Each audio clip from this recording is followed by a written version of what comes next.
ಎಲ್ಲರೂ ಎಲ್ರಿಗೂ ನಮಸ್ಕಾರ.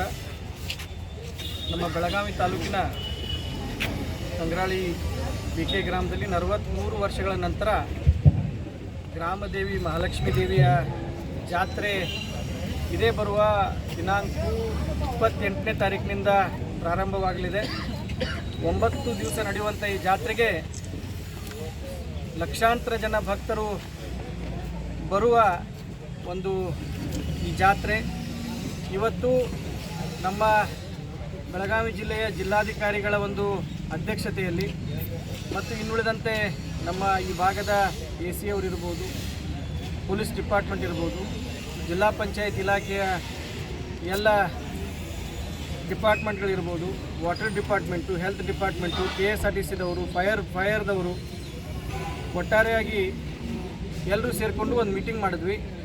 ಈ ಪೂರ್ವಭಾವಿ ಸಭೆಯಲ್ಲಿ ಜಾತ್ರಾ ಕಮಿಟಿಯ ಏನು ಅಧ್ಯಕ್ಷರಾದಿಯಾಗಿ ಸದಸ್ಯರ ಬೇಡಿಕೆಗಳನ್ನು ಎಲ್ಲರನ್ನು ನಾವು ಕೇಳಿ DC ಅವರು ನಾವು ಇವತ್ತು ಗ್ರಾಮದ ಸಮಸ್ತ ಜನತೆಗೆ ಭರವಸೆಯನ್ನು ಇಲ್ಲಿ ಕೊಡಲಿಕ್ಕೆ ಬಂದಿದ್ದೀವಿ. ಈ ಭಾಗದ ಶಾಸಕರು, ಕರ್ನಾಟಕ ಗಣ ಸರ್ಕಾರದ ಮಂತ್ರಿಗಳಾದಂಥ ಲಕ್ಷ್ಮೀ ಹೆಬ್ಬಾಳ್ಕರ್ ಅವರ ನೇತೃತ್ವದಲ್ಲಿ ಈಗಾಗಲೇ ಜಾತ್ರಾ ನಿಮಿತ್ತ ಗ್ರಾಮದಲ್ಲಿ ಸುಮಾರು 15 ಕೋಟಿ ರೂಪಾಯಿಗಿಂತ ಅಧಿಕ ಕೆಲಸಗಳು ಈಗಾಗಲೇ ನಡೀತಾ ಇದ್ದಾವೆ. ಎಲ್ಲ ಕೆಲಸಗಳು ಇವತ್ತು ಮುಕ್ತಾಯದ ಹಂತದಲ್ಲಿದ್ದಾವೆ. ಇನ್ನು ಜಾತ್ರೆ ನಿಮಿತ್ತ ಲಕ್ಷಾಂತರ ಜನ ಪ್ರತಿ ದಿವಸ ಗ್ರಾಮಕ್ಕೆ ಬರ್ತಾ ಇರೋದ್ರಿಂದ ಪಾರ್ಕಿಂಗ್ ವ್ಯವಸ್ಥೆ ಸಲುವಾಗಿ ಈಗಾಗಲೇ 2 ಜಾಗಗಳನ್ನು, ಒಂದು ಸಾಯಿ ಮಂದಿರ ಹತ್ರ 15 ಎಕರೆ ಇರ್ಬೋದು, ಇನ್ನೊಂದು ಪೋದ್ದಾರ್ ಲೇಔಟ್ ಹತ್ರ ಒಂದು 4 ಎಕರೆ, ಇದನ್ನು ಈಗಾಗಲೇ ಗುರುತಿಸಿ ಪೊಲೀಸ್ ಡಿಪಾರ್ಟ್ಮೆಂಟ್ಗೆ ಎಂಟ್ರಿ ರೆಸ್ಟ್ರಿಕ್ಷನ್ ಮಾಡಬೇಕಂತ ಈಗಾಗಲೇ ಸೂಚನೆ ಕೊಟ್ಟಿದ್ದೇವೆ. ಗ್ರಾಮಕ್ಕೆ ಬರುವಂಥ 4 ಎಂಟ್ರಿಗಳಿಂದ ಗ್ರಾಮಕ್ಕೆ ಜಾತ್ರೆ ಸಮಯದಲ್ಲಿ ಜನರು ಬರ್ಬೋದು.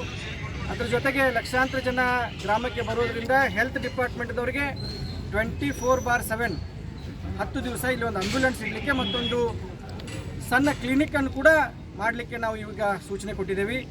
KEB ಡಿಪಾರ್ಟ್ಮೆಂಟ್ದವರಿಗೆ ಸಕಲ ಸಿದ್ಧತೆಗಳನ್ನು ಮಾಡ್ಕೊಳ್ಳೋದ್ರ ಜೊತೆಗೆ 9-10 ದಿವಸ ಗ್ರಾಮದಲ್ಲಿ ಯಾವತ್ತೂ ಕರೆಂಟ್ ಹೋಗಬಾರ್ದು. ಅದ್ರ ಜೊತೆಗೆ ಈ ಸ್ಟ್ರೀಟ್ ಲೈಟ್ಗಳಿಗೆ ಒಂದು ಸಪ್ರೇಟ್ ವ್ಯವಸ್ಥೆಯನ್ನು ತಾವು ಮಾಡಬೇಕು. ಸ್ಟ್ರೀಟ್ ಲೈಟ್ಗಳಿಗೆ ಬೇರೆ ಕನೆಕ್ಷನ್ ಕೊಡಬೇಕಂತ ಈಗಾಗಲೇ ಸೂಚನೆ ಕೊಟ್ಟಿದ್ದೇವೆ.